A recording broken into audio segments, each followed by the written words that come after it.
So I have been kind of ragging on that Rob Gavagan fella. Now I want you to understand that he's working with. Her name was like Stairs to Gaze or so, I don't know, some sort of looking thing. But a lot of people told me, he's one of those people who does look at both sides, and he doesn't, overemphasize that this person's a villain or this person's a good guy or anything of that nature. Um, and one person at least told me, I think two people might have said it actually, that Mike wouldn't, or Rob, sorry, I keep saying Mike, that Rob would not have made a video like that 2 years ago. But it's also, he wrote down, he posted in there that he wasn't the one who did it. It was a script. He was reading it. He's not the one that wrote it. He did message me, and I've sent him some emails. The very first one that I sent him was the email that I exposed Natalie's dad with on the 12th of December.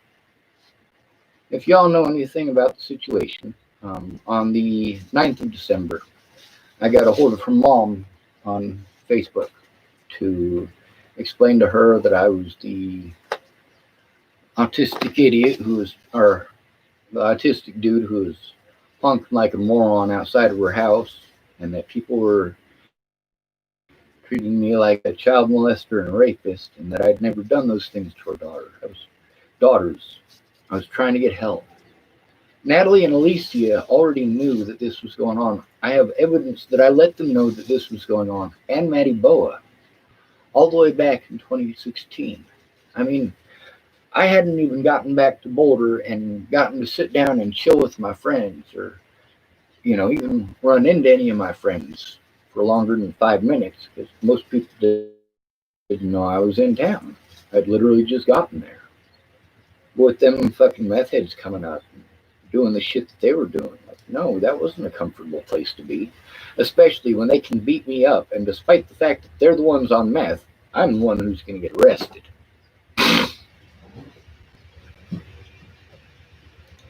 Here's a rule of thumb, and if you want to get pissed off at me because it's only okay to hit your wife with a stick that big, wasn't just for your wife, it was also for your kid. It's not supposed to be any bigger than their thumb.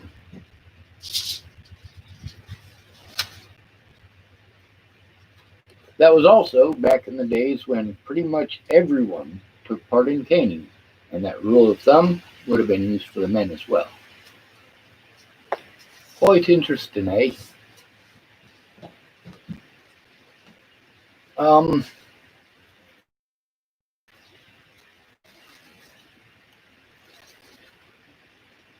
My disabilities prevent me from being able to do a lot of things that people assume I can do. My financial situation prevents me from being able to do a lot of those things as well.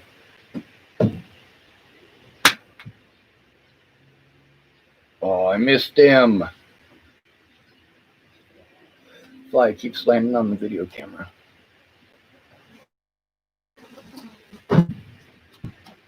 So, a lot of people have made comments on there and thanked Mike, thanked me, and said they're sorry for everything that I've gone through. And the thing is that I have to continue to go through it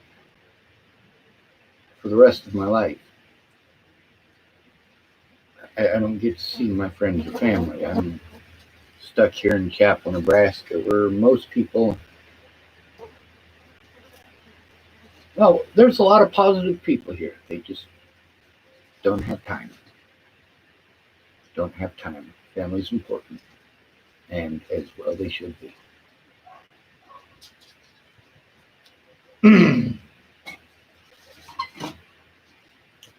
A lot of the stuff that people told me or led me on to believe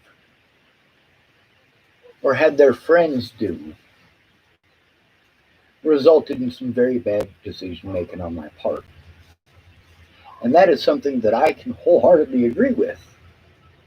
But also, take a look at the information that I was being given and by who.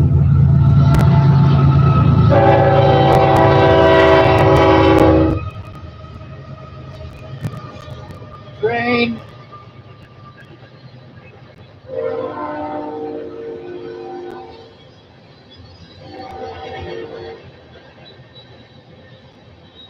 And the same thing goes for Rob. The same thing goes for most of these people who hate me. That's why, well, the ones who hate me, you notice there's the ones who hate me and the ones who like me. The ones who like me are pretty level-headed people. They're pretty logical people. They still have emotions, though, and that's important to note. The ones who hate me, they're going on pure hate. They don't care if it's factual or not. They're just going to keep on regurgitating what they heard. Like if you say it enough to enough people, and those people start saying it, that somehow magically, if everyone believes it, then it must be true. A lot of these people prevented me from showing my side by doing that. I mean, Natalie herself was like, nobody look at this. No, absolutely look. Yes, she was on fucking heroin. She was on heroin when we first started hanging out. She was trying to get off the heroin, but she couldn't because she couldn't get away from those people. She couldn't get away from her boyfriend in specific.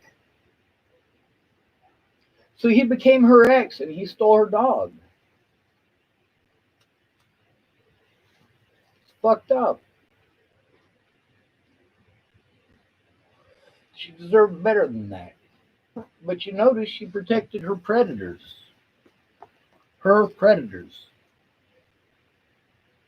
A lot of that comes down to a sexual connection.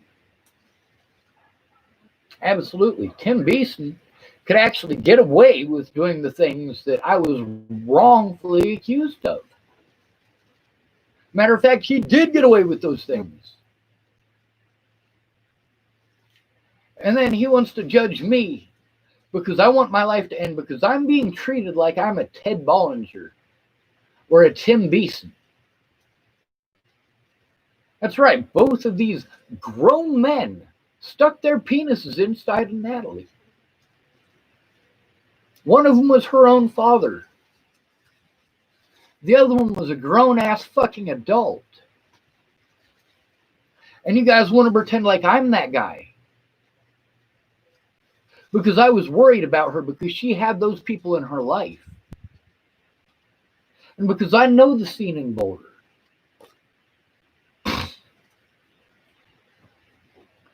I'm going to try to pull up another YouTube video. It's a conversation between me and Jay.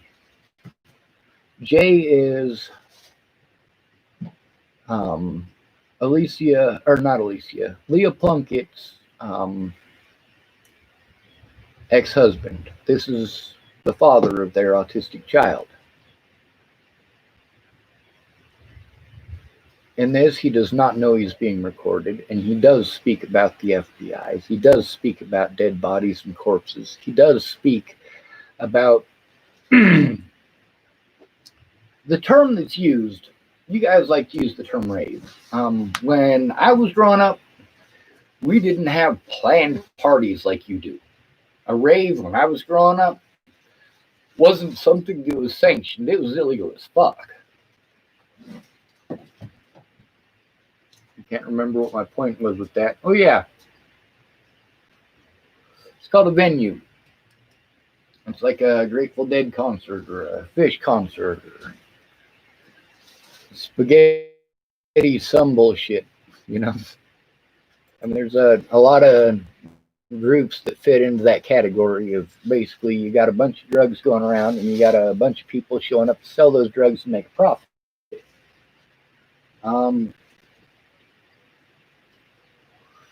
Most of those musicians are actually against that. Some of them are for it. But he talks about Lena and her prostitution and a lot of that other stuff too. But The other thing is that Leah wasn't a prostitute to take care of their kids. And then again, I don't need to explain that to you. I'll just find the video.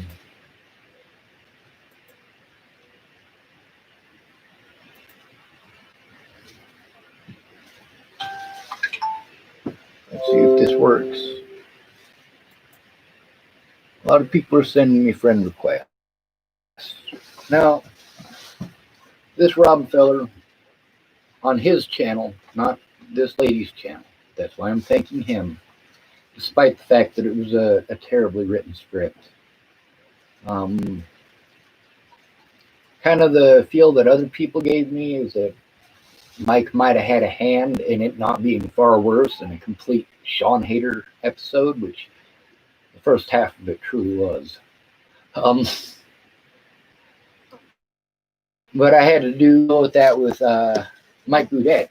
Him and his friend Josh did some very, very evil shit as far as that goes. And since Rob posted his thing up, I really was afraid of that happening again.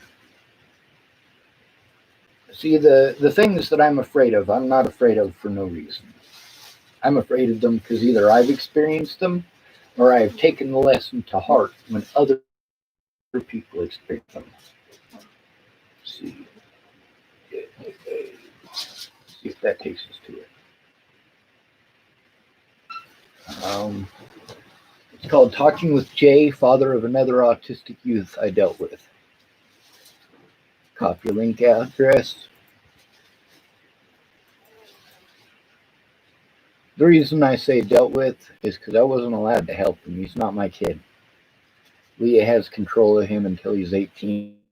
She can do all sorts of messed up stuff to him. But there's a link over here to it.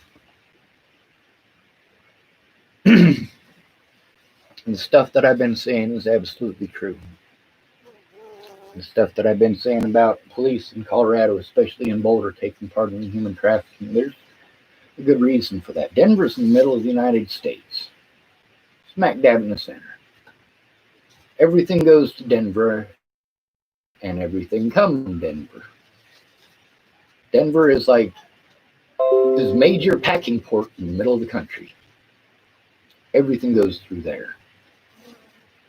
All of the stuff being distributed to all these smaller warehouses, it's all going to go through Denver at some point.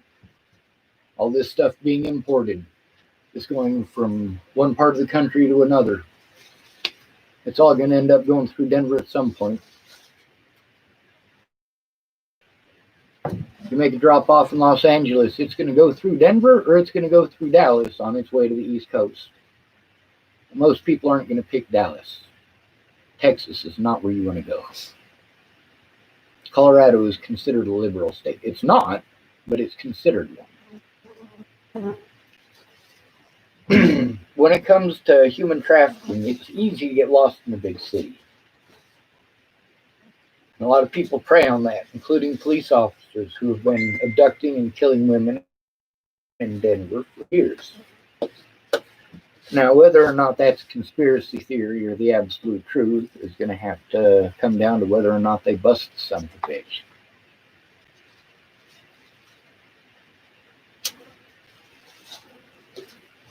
The other thing is they may have busted him already and let him go to work for another police department, as they did with Officer Burke and Officer Lolatai. Now, why is Boulder, this quaint little town off to the side and to the north of Denver, why is this where so much of this is happening? Because it's very rich. Rich people don't want to see poor people. It's a top-down situation. You get a bunch of corrupt, rich perverts at the top. Who are they going to push for sheriff? Another pervert. And who's that sheriff going to hire? A bunch of fucking perverts. And what are those fucking perverts going to do? They're going to victimize people.